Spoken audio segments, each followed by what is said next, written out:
What's going on, y'all? Welcome back to the VibeWitDeLo channel. Today, we will be breaking down episodes 6 and 7 of X-Men 97. Pretty good episodes back to back. Especially the way episode 7 ended. Wow. if that ain't like gonna lead us into the rest of this season, because we got 2 episodes left. Yeah, bro. So first I'll talk about episode 7 because that's the most recent one I watched. I'm sorry I didn't get episode 6 out to y'all. Just been doing a lot of stuff lately. Don't mind me, y'all. I'm a little hungry. I got a little post-workout meal. Don't mind. Cheat day. Just chill. But episode 7, right? We get. Well, actually, nah. I can't talk about episode 7 first. Episode 6, right? Polaris, she comes back to the X-Men, right? After what goes down with X-Force. You get Professor X, right? And of course we all remember what happened with Magneto. And he's basically replaying this moment in the danger room. Danger room. And he keeps replaying, but even off rip, it's weird because it's like, why are you reliving this specific moment? But we kind of do come to fruition at the end of episode 7 why. And in a sense, it does let him know that the X-Men need to be ready for what's about to come with Apocalypse. They need to be trained and ready. So basically, Danger realizes, like, through what Professor X is saying, we have to train these kids to be ready. Life or death. And, you know, Danger becomes her own person and she starts really attacking the X-Men. And we get some pretty dope scenes where we see they go to Genosha, right? You have Danger, she's fighting Professor X. And he's doing all these tricks where, mind you, we don't always get to see Professor X fighting. So whenever we see him in combat mode, that was very interesting. He has some cool gadgets. Of course, he has his powers that he has, but seeing Professor X actually in battle was dope to see. At the end of the episode, I'm kind of rushing through episode 6. At the end of the episode, because the X-Men can't really do what they want to because of jurisdiction being a school, they go overseas, basically, I can't remember where, and they start X-Corp to be able to do what they had to do in the superhero realm, right? To regulate things. So fast forward to episode 7, y'all. I'm sorry for the brief episode 6 kind of talk, but I can't really remember all that happened in that. But I know I gotta get this video out for y'all.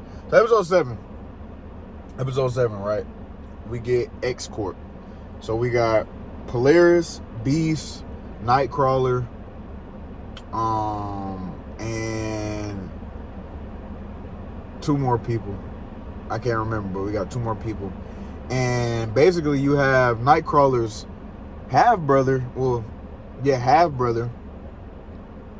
He is born of mutant parents. Sabretooth and Mystique. But he's not a mutant. And he received kind of like harshness from his parents because of that. You know Mystique and you know Sabretooth. They don't mess with humans like that. So him being a human, they expected so much more of him, but he was never going to be a mutant. And you get, I'm pretty sure his name is Alex Cross. I can't remember the last name. But he's saying all these things that what happened on Genosha was a good thing. He's basically saying no more muties. And he's basically having this uproar that mutants shouldn't be allowed to roam in public in broad daylight. And, you know, you get this other group of mutants. I can't remember their exact name, but you got Colossus, and you got a few other mutants that usually are on the anti-hero type of way. And they take Alex to Savage Land, and basically have Escort that's like, no, we can't allow this. So they fly over there, and it's kind of like a Law and Order episode because basically Nightcrawler says, let me try to prove that my brother is deeper than him just hating mutants. Like, this came from somewhere. And basically the episode is like it's like a jury where you have Nightcrawler who's trying to defend his brother, but But then you have the leader of the other mutant group in this episode basically saying like, nah, let's kill him, let's get rid of him. Nightcrawler proves a perfect point that he was mistreated, and the hate that he has for mutants became because of ultimately their shared parent Mystique, and then Sabretooth being his parent. I'm talking about Alex, I can't remember his last name, right? So Nightcrawler proves a pretty good point, but at the end of it, it gets to Colossus, and Colossus basically he's making the decision whether guilty or not guilty.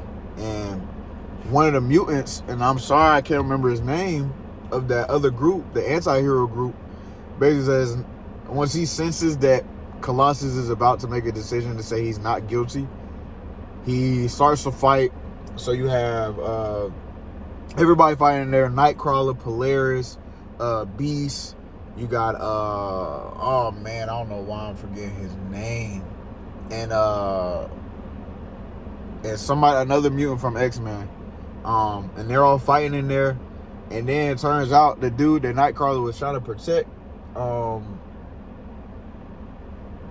he ends up he doesn't kill him, but he tries to. And basically the episode ends with a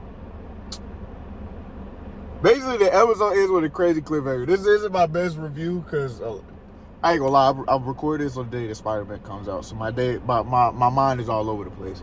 But at the end of the episode, we see Apocalypse dead, right? And we see him dead, and guess what we see on his deathbed? Guess what we see?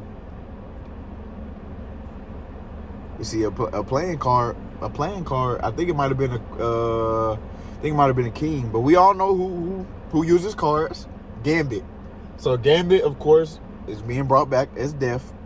And basically at the end of the episode, we basically are presumed to just assume that Gambit, who is Death now, most likely probably killed Apocalypse. So that's where episode 7 ends off. Sorry, this wasn't my best breakdown, but what I can say is episode 6 and 7 were really good. They're building up to the end of this season as we have 2 episodes left, man. What I probably will do is for episode 8 and 9, the season finale, I probably will put those together as well. And today I will be dropping a late night video, a live reaction to seeing Spider-Man Brand New Day. I can't wait to put that out for y'all, man. It's going to be amazing. But I will see y'all in the next video, which will be my Brand New Day review. Instant review.